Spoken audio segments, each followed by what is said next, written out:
Lucinta Luna dapat peringatan tunangan gegara asyik joget seusai ngaku hamil. Lucinta Luna dapat peringatan karena asyik joget setelah mengaku hamil. Dalam salah satu unggahannya di media sosial, Lucinta Luna memamerkan kegiatannya. Ia pun terlihat begitu aktif dalam menjalankan kesehariannya. Terbaru, Lucinta Luna terlihat asyik joget dengan temannya. Dengan pakaian seksi, artis 34 tahun ini mengaku sedang senam ibu hamil. Senam ibu hamil, bumilnya agresif. Berarti baby salmon sama baby octopus bakal berbakat kayak bundanya, tulisnya di Instagram.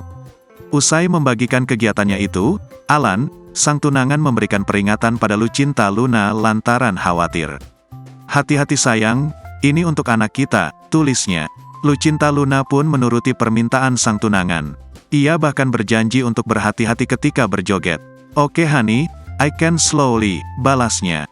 Namun ternyata Lucinta Luna asyik joget setelah mengaku hamil tersebut bukanlah yang pertama kali. Bahkan ia pun mengenakan high heels saat berjoget. Unggahannya tersebut menjadi sorotan netizen hingga menjadi perbincangan hangat. Dalam judul, "Ibumu adalah bapakmu," imbuh netizen. Emang ada bunting pakai sendal lancip gitu, komentar warganet. Untuk diketahui, belum lama ini Lucinta Luna memang mendadak pergi ke Thailand untuk mengabari Alan jika dirinya baru saja mengandung.